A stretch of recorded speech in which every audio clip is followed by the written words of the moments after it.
একটা গল্প শুনে আমি আপনাদেরকে, দুটা গল্প শোনাবো।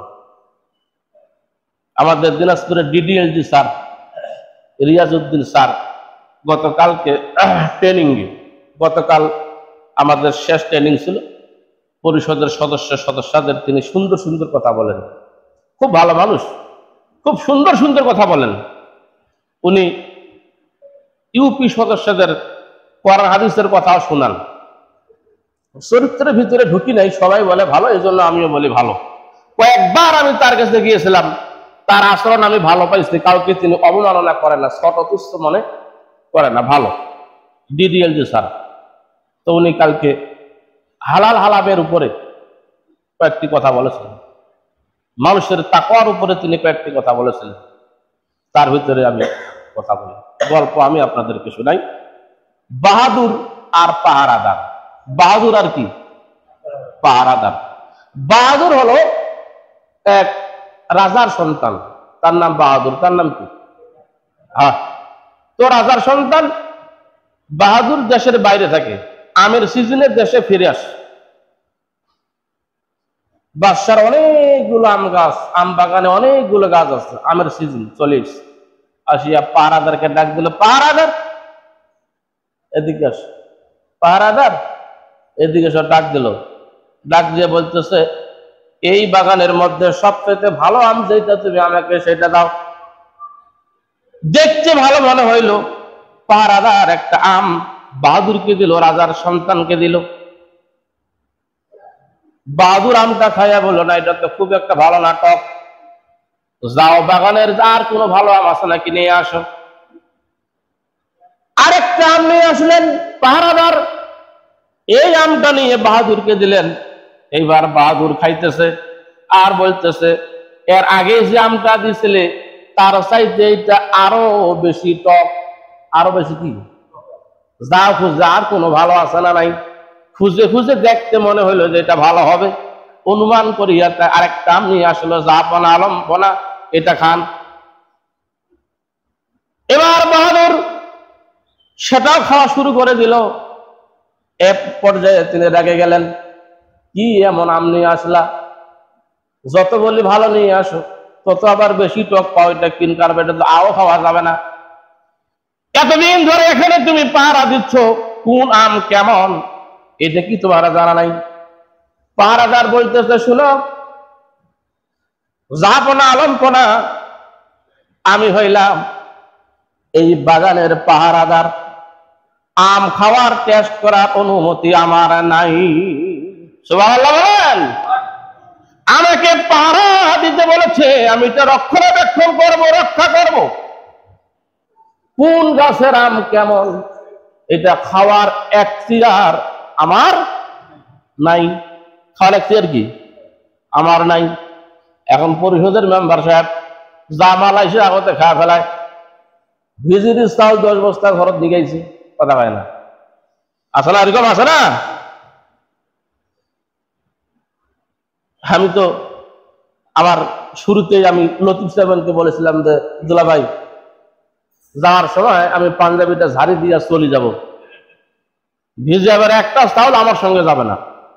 সাধারণ জনগণ হিসেবে যদি পাই সেটা আলাদা জিনিস, ভিজুইতে কোনো চাউল আমার দ্বারা এইভাবে যাবে না, কারণ এটা আমানত। এটা কি? আমরা হলাম কি পাহারাদার, আমরা কি পাহারাদার। তো প্রত্যেকটা মুসলমান আত্মসমর্পণকারী, মুসলমান মানে কি আত্মসমর্পণকারী, ইসলামের পাহারাদার। ইসলামের কি পাহারাদার, আপনি হলেন ইসলামের পাহারাদার। 40 বছর ধরিয়া কুরবানি করলেন, আপনি কুরবানি না বুঝার কারণে এখনো গোশত খাওয়ার নিয়ত আপনার পালায় নাই, কথা হয় না। ত্যাগ তিতিক্ষা, মুসলমান ইসলামের জন্য সবকিছু ত্যাগ করবে, তিতিক্ষা করবে। এতদিন ধরে আপনি হজ করলেন, প্রতি বছর বছর আপনি ওমরা করলেন, ওমরা করার আগেও যেই, মানসাকান করার আগেও যেই, মানসাকানের পরেও সেই, কথা কয় না রে। তাহলে আপনি ইসলামের কেমন পাহারাদার হইলেন? আপনার উদ্দেশ্য খারাপ। আপনার উদ্দেশ্য কি? আপনার উদ্দেশ্য খারাপ,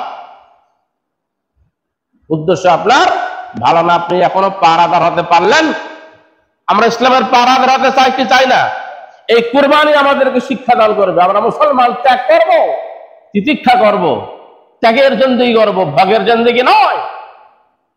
এক উকিল সাহেব 25 বছর ধরে একটা মামলা চালায়। কয় বছর? 25 বছর ধরিয়া একটা মামলা, ওই একটা ফাইল, এই মামলা আর নড়ে না। প্রতিবাদী আর আবেদনকারী দুইজনেই খুব যাওয়া আসা করে। 25 বছর ধরিয়া দুইজনের অর্থনৈতিক ক্ষতি হয়েছে না হয়েছে? 25 বছর ধরিয়া জমিনের মামলা, পেরেশানি। এতদিন ধরে এই মামলা ফাইল হয়ে আছে, মামলার কোনো নিষ্পত্তি হয় পায় না। তো উকিল তার ছেলেকে লেখাপড়া করাইছে, জজ বানাইছে। কি বানাইছে? জজ। জজ বানাইছে, এখনো সরকারি কার্ড হাতে পায় নাই। এর আগেই সে মনে করতেছে একটু আমি স্টাডি করি, একটু অভ্যাস করি, প্র্যাকটিস করি। তো উকিল দিয়ে প্র্যাকটিস করি। তো বাবার কাগজপত্র নথিপত্র নিতে সেই দিন আগে গেছে এই ফাইল নিয়ে মামলা করবে, মামলায় ইয়া করবে, মুভ করবে। যা সেই দিন 25 বছরের মামলা একদিনে শেষ করে ফেলেছে। লোকজনে জিজ্ঞাসা করে, ওর বাবা তো উকিল, এত জজ, কিছুদিন পরে তো আসল জায়গায় বসবে, এর জ্ঞান তো অনেক বেশি, মামলা খায় ফেলছে, একদিনে শেষ। এখন বাড়িতে চলে আসছে, বলছে আব্বা 25 বছর ধরিয়া মামলা আপনার হ্যাঙ্গিং হয়ে আসছে, আপনি মামলা জিততেও পারেন নাই, কিছু করতেও পারেন নাই। আজকে একবারেই আমি এই মামলা আমি শেষ করে দিচ্ছি। এখন বাবা পাবে কি পাবে না? কথা কয় না। বাবা পাবে না, কিসের বাবা? শুনেন, উকিল বলতেছে, বাবা রে তুমি তো আমাকে সর্বনাশ করে দিলে, এই একটা মামলা 25 বছর ধরিয়া পার করে এইটাতে যত পয়সা কামাই করেছি, এই পয়সা দিয়ে আমি তোমাকে লেখাপড়া শিখাইয়া জজ বানাইছি। কি বুঝলেন? মামলা যদি একদম নিষ্পত্তি হয়ে যায়, তাহলে পয়সা পাইতাম কোনখানে? সোনার ডিম পাড়া হাঁস যদি মরি যায়, আর ডিম পারবে? এটা আমার সোনার ডিম পাড়া হাঁস, ডিম পারে স্বর্ণের ডিম। ওই উকিলের ইমান হয়েছে, কতক্ষণ? ওই উকিলের ইমান হয়েছে, তার জীবনকে আল্লাহর কাছে উৎসর্গ দিতে পারছে না, কিন্তু কতক্ষণ? তার কি জীবনে কুরবানি হয়েছে, হজ হয়েছে, নামাজ হয়েছে, আদর্শের কোনো পরিবর্তন হয়েছে নাকি? এরকম উকিল বা এরকম ধরনের স্বার্থবাদী লোক আমার সোনার বাংলাদেশে আছে না নাই? নামাজ পড়ুক আর না পড়ুক, রোজা রাখুক না রাখুক, হজ করুক আর না করুক, কুরবানি দিবার হবে, কথা কয় না? আজকে আমাদের বীরগার বাজারে সকালবেলা কুরবানি বন্টন নিয়ে ঝগড়া কাজ দিয়ে লেগে, ঝগড়া কাজ দিয়ে বলা চলে, মোটামুটি ভালো তর্ক বিতর্ক। আমি যাই শুনিয়া, শুনিয়া চুপচাপ হয়ে থাকলাম। মুরব্বীরা আলোচনা করতেছে, আমি কথাটা বললাম না, শুনিয়া চলে আসলাম। আচ্ছা, এগুলো মাসালা মাসাল নিয়ে আলোচনা করবে আলেম ওলামা, কারা করবে? কথা হয় না। মসজিদ কমিটির সদস্য করবে মসজিদে বসিয়া, তাই কিনা? এখন বাইরে বাজারে যদি ফেলাসে এই সমস্ত কথাবার্তা হয়, বন্টন নীতিমালা, কমিটির লোক ভুল করে, অমুক করে তমুক করে, সমাধান হবে না বিভ্রান্তি হবে? কমিটির লোক কিভাবে বন্টন করলো না করলো, যদি কারো কাছে খারাপ মনে হয়, ত্রুটি যদি মনে হয়, তো এগুলো কমিটির লোককে বলতে হবে না, বাইরে বাজারে বলবেন? এই লাইফ তারা পাইতেছে, অবশ্য আমার উপরে লাগতে পারে, আবার বাড়িতে গালি গালাজ করবে যে এই কাজ করার কাছে, যাই শোনো তাই দাও। কমিটিকে জানাইতে হবে আগে, তাহলে সেখানে ভুল ভ্রান্তি যা আছে এটা সংশোধন করা সম্ভব হবে। আর বাইরে যদি আপনি সাধারণ মানুষের পাশে বলেন, তাহলে সাধারণ মানুষকে হয়, তাহলে আমরা কুরবানি গোশত এই কমিটি করে ইনকুয়ারি বন্টন করে, এরা তো এটা ভুল করে। কিন্তু এগুলো মাসলা মাসালা আলোচনা করবে কারা? আলেম ওলামারা। কি থেকে কথা বলেন? কোরআন থেকে আলোচনা করবে, তাহলে সঠিক সিদ্ধান্তে উপনীত হতে পারবে, ঠিক কিনা? তাহলে আমরা উৎসর্গ করবো কার জন্য? জীবনটাকে দিয়ে দিবে কার জন্য? এরপরে বলা হচ্ছে ওয়াবাশশিরিল মুহসিনিন, নেককার লোকদেরকে রাসূলুল্লাহ আপনি সুসংবাদ প্রদান করুন। কোনকার? নেককার, যারা মানসাকান পরিপূর্ণভাবে করতে পেরেছেন, হজ যারা আল্লাহকে রাজি খুশি করার জন্য করেছেন, কুরবানি যারা আল্লাহকে রাজি খুশি করার জন্য করেছেন, ইবাদত বন্দেগী দাসত্ব যারা একমাত্র আল্লাহকে ইলাহ বলে করেছিলেন, এদেরকে বলা হচ্ছে মুহসিনিন। আল্লাহ রাব্বুল আলামিন বলেছেন রাসূল ওয়া বাশশিরিল মুহসিনিন, এই সমস্ত মুহসিন যারা হবে, নেককার বান্দা যারা হবে, তাদেরকে আপনি সুসংবাদ প্রদান করুন। সুবহানাল্লাহ বিহামদিহি। তাহলে আমরা নেককার হতে পারলাম কিনা এটা আমাদের জানা দরকার আছে না নাই?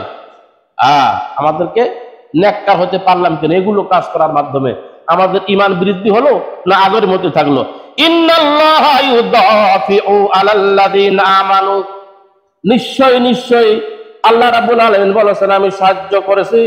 আল্লাহ তাদেরকে সাহায্য করেন যারা ঈমান এনেছে, যারা কি এনেছে, এদেরকে সাহায্য কে করেন? ইব্রাহিম আলাইহিস সালাম ঈমান এনেছিলেন কার কাছে? সাহায্য করেছিলেন কে? কুরবানি দিল ইসমাইলকে, কুরবানি হয়ে গেল দুম্বা, ঠিক কিনা? ঈমান যদি থাকে, আপনি যদি কুরবানি করেন, আপনার ছোট্ট কুরবানি হলো আল্লাহর দরবারে কবুল হয়ে যাবে, ঠিক কিনা? নিয়ত যদি আপনার ঠিক থাকে আল্লাহকে রাজি খুশি করার জন্য, আর নিয়ত যদি গোশত খাওয়ার হয়, মানুষকে যদি দেখানো হয়, আপনার আজীবন কুরবানি দিল, আপনার কুরবানি আল্লাহর দরবারে কবুল হবে না, ঠিক কিনা? হজ মানসাকেন যদি আপনার মানুষ দেখানোর জন্য হয় তাহলে হবে না। এই জন্য বলা হচ্ছে ইন্নাল্লাহ, নিশ্চয় আল্লাহ তাআলা লা ইউহিব্বু, পছন্দ করে না, ভালোবাসে না। আল্লাহ কি করে না? আল্লাহ লা ইউহিব্বু, পছন্দ করে না, ভালোবাসে না কুল্লা খাওয়ানিন কাফুরা, যারা বিশ্বাসঘাতক হবে। কি হবে? এই দিক তাকান, আসল কথা এবার। যারা বিশ্বাসঘাতক হবে এদেরকে আল্লাহ কবুল করেন না, আল্লাহ এদেরকে ভালোবাসেন না, আল্লাহ এদের দোয়া গ্রহণ কবুল করে না। ইন্নাল্লাহ লা ইউহিব্বু কুল্লা খাওয়ানিন কাফুরা, বিশ্বাসঘাতক যারা হবে, মুখে বলবে একটা, করবে আরেকটা। লাব্বাইক লা শারিকা লাকা লাব্বাইক, উপস্থিত হইলাম আল্লাহ, আর জীবনে তোমার শিরক করব না। এইখান থেকে দেশের মধ্যে ফিরিয়া যায়, আল্লাহ একমাত্র তোমাকে ইলাহ বলে মানবো, কথা কয় না রে। আবার আসিয়া দেখা যায় আগের মতোই অবস্থা। আল্লাহ পাক বলতেছে ইন্নাল্লাহ, নিশ্চয় আল্লাহ তাআলা লা ইউহিব্বু, ভালোবাসে না, এদেরকে পছন্দ করে না কুল্লা খাওয়ানিন কাফুরান, যারা এরকম বিশ্বাসঘাতক হবে, যারা অকৃতজ্ঞকারী হবে, এদেরকে আল্লাহ পছন্দ কোনোদিন করে না, ঠিক কিনা? সুতরাং আমরা যা কিছু করব আল্লাহকে রাজি খুশি করার জন্যই করব, ঠিক কিনা? যা কিছু করব আল্লাহকে রাজি খুশি করার জন্য আমরা করব। তারা হাজরিন, অনেকেই অনেকভাবে দোয়া চেয়েছেন, আমরা এই ঈমান পরীক্ষার মাসে দোয়া করব তাদের জন্য। আলহামদুলিল্লাহ বলেন, আল্লাহ যেন আমাদের সকলের দোয়া কবুল ও মঞ্জুর করেন। আমরা সকলে বলে আমিন। জিয়াউর রহমান সাহেব, উনি আজকের দিনেই মৃত্যুবরণ করেছেন। ওনার জন্য আমরা দোয়া করব। তার জীবনের যত ভালো কাজ আছে আল্লাহ পাক সমস্ত ভালো কাজকে কবুল ও মঞ্জুর করুক। আমরা সকলে বলে আমিন। জিয়াউর রহমানের আদর্শ নিয়ে জিয়ার সৈনিকরা যেন সামনের দিকে এগিয়ে যেতে পারে, ঠিক কিনা? জিয়াউর রহমানের আদর্শ ভুল বুঝবেন না, জিয়াউর রহমানের আদর্শ খুব ভালো ছিল। বিসমিল্লাহির রহমানির রহিম তিনি কায়েম করেছেন সংসদে, বিসমিল্লাহির রহমানির রহিম তিনি কায়েম করেছেন সংসদে। জিয়াউর রহমানের আদর্শের উপর পা দিয়া, তার আদর্শের আমানতের খেয়ানত, তার আদর্শের সঙ্গে যেন গাদ্দারি, বিশ্বাসঘাতকতা যেন আমরা কেউ না করি, ঠিক কিনা? তিনি যেটা চেয়েছেন সেটা যেন আমরাও চাই। তার নাম ফুটাইয়া আমরা আজকে চাঁদাবাজি করব, মানুষের উপর মিথ্যা মামলা দেব, অন্যায়ভাবে মানুষ হত্যা করব, এটা জিয়াউর রহমানের আদর্শ ছিল না, ঠিক কিনা? এই জন্য জিয়াউর রহমানের জন্য আমরা দোয়া করব। তার আদর্শের সৈনিক যেন এই দেশে অসংখ্য তৈরি হয়, ইসলামের পক্ষে যেন কথা বলে, কাজ করে, আমরা এই জন্য দোয়া করবো। আমরা সকলে বলে আমিন। আসসালামু আলাইকুম ওয়া রাহমাতুল্লাহি ওয়া বারাকাতুহু।